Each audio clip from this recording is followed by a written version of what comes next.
আপনাকে সবাই বলবে আস্তে আস্তে সব ঠিক হয়ে যাবে, কিন্তু আপনিই জানেন আপনার রাতে ঘুম হয় না, সকালবেলায় ঘুম থেকে উঠলে অসহায় লাগে। আপনিই জানেন আপনার খেতে বসলে গলা দিয়ে খাবার নামে না। আপনিই জানেন আপনার মাঝে মাঝে দম বন্ধ হয়ে আসে। আপনিই জানেন আপনার কিভাবে প্রতিটা সেকেন্ড কাটে। দূর থেকে কেউ বুঝবে না, যার সাথে হয় সেই বুঝবে, আর কেউ না। যাই হোক, গুড মর্নিং বন্ধুরা, তোমরা সবাই কেমন আছো? আমি তো ভালোই আছি। এই যে সকাল সকাল উঠে গেছি আর লেগে গেছি সংসারের কাজে। আজকে যে সকালবেলায় উঠেই প্রথমে ঘর ঝাড় দিয়ে নিচ্ছি, যেটা সবারই, সমস্ত বাড়ির বউদেরই সবার ফার্স্ট এটাই কাজ থাকে, ঘর ঝাড় দেওয়া, ঘর মোছা, ফ্রেশ হওয়া, রান্নাঘরে যাওয়া। তো আমারও সেরকমই ডিউটি। তো রাতে তো ভীষণই গরম, বৃষ্টি তো একটুও হয় না। তো আমি যে ঘরটা ঝাড় দিয়ে নিচ্ছি, কিন্তু আমি ফ্যানও অফ করিনি, কারণ হয়তো আমার বর এখনও ঘুমাচ্ছে। তো আমি যদি ফ্যান ট্যান অফ করে দিই তো ওর অসুবিধা হবে, সেই জন্য আমি ফ্যান অফ না করেই ঘর ঝাড় দিয়ে নিচ্ছি। আর আমার কাউকে ডিস্টার্ব করতে ইচ্ছা করে না। যদি কেউ ঘুমায় তখন ফট করে জানলা খুলে দেবো, দরজা খুলে দেবো, লাইট জ্বালাবো, আমার এগুলো ভালো লাগে না।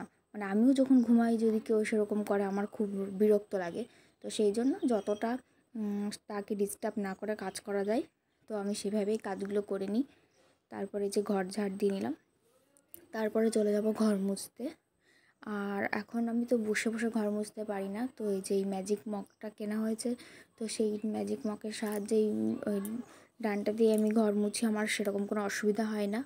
আর ঠাকুরের আশীর্বাদে আমি মোটামুটি সুস্থই আছি। এই ছোটোখাটো কাজগুলো করে নিতেও আমার সেরকম কষ্ট হয় না, যে এই জন্য কোনো কাজের লোক রাখতে হবে। এখনও পর্যন্ত পারছি, তো করে নিচ্ছি। তো এই যে ঘর মোছা হয়ে গেলে আমি চলে গা ধুতে যাবো। আসলে সকাল সকাল আমি স্নান করি না, স্নান করে না রান্না করতে খুব কষ্ট হয় আমার ভেজা চুলে, সেই জন্য আমি নাইটিটা চেঞ্জ করি। তারপর আমি পরে আবার দুপুরবেলায় রান্নাবান্না করার পর স্নান করি। মার সকাল সকাল স্নান হয়ে যায়, কারণ মা সকালে স্নান করে পুজো করে নেয়। আর মার অভ্যাস আছে, মা স্নান করে পুজো করে গরমের মধ্যে রান্নাবান্না মার কোনো অসুবিধা হয় না, কিন্তু আমি পারি না। তো এই যে চলে এলাম স্নান টান করে। এসে দেখলাম মার ঘরের বেড কভার সব তুলেছে। তো ভাবলাম আমিও তুলে ফেলি, তাহলে একবারে সব কাচা হয়ে যাবে। মেশিনটা শুধু শুধু অল্প কটা জামা কাপড় দিয়ে তো লাভ নেই, তো সবগুলোই তুলে ফেললাম। আর আমার বরের কাছে শুনছিলাম কী রান্নাবান্না হবে, কী খাওয়া দাওয়া করবা। আর আমার মতো রান্নালে তো চলবে না, সে কী খাবে সেটা তোমার দেখতে হবে। তো এই যে আমার ঘর গোছানো হয়ে গেল, বিছানা টিছনা গুছিয়ে এবার চলে যাব নিচে রান্না বান্না কাজকর্ম করতে। তা নিচে এসে সবার ফার্স্টেই চলে এসেছি ওষুধ খেতে, কারণ যে ওষুধটা না খেলে চলবে না, খাওয়ার 1 ঘন্টা আগে খেতে হবে। তো ওষুধটা আগে খেয়ে নিলাম, তারপর কাজে হাত দেবো। আর আমরা যে বাড়ি থেকে দুধ নিতাম, সেই গরুর না আবার শরীর খারাপ হয়েছে, তো সেই জন্য আমাদের দুধ দিচ্ছে না। তো আমাদের এখন কেনা দুধই খেতে হচ্ছে। প্রতিদিন এই কেনা দুধ নিয়ে আসে আর সেই দুধই খাই। তারপর আমি এই দুধটা আগে জাল দিয়ে রাখলাম, কারণ গরম দুধে না প্রোটিন গলানো যায় না। তো দুধটা একটু ঠান্ডা হবে, তারপরে প্রোটিনটা গুলবে।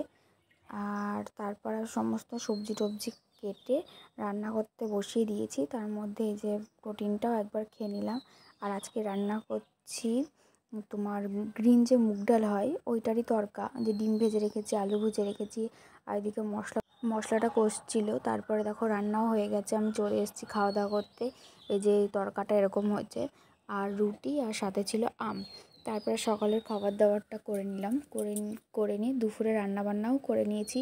দুপুরে রান্নাবান্নাও একই হাতে করে নিলাম, যাতে পরে না একবার রেস্ট নিয়ে করতে গেলে আর না লেট হয়ে যায়, ভালো লাগে না তখন আর করতে। সেই জন্য সকালের খাওয়া দাওয়ার করার পরে সাথে সাথেই রান্নাবান্না করে, এই যে রান্নাবান্নাও হয়ে গেছে। এখন গ্যাসটা ভালো করে মুছে, গ্যাস ট্যাসগুলো মুছে পরিষ্কার করে চলে যাব ওপরে।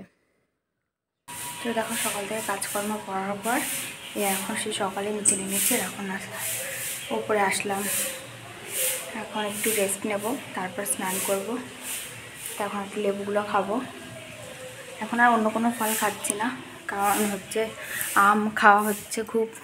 জামা কাপড় কাচা হয়েছিল, মা তুলে সব ভাঁজ করে রেখে দিয়ে গেছে। এবার এগুলো সব জায়গা মতো রাখবো, তারপরে স্নান করব।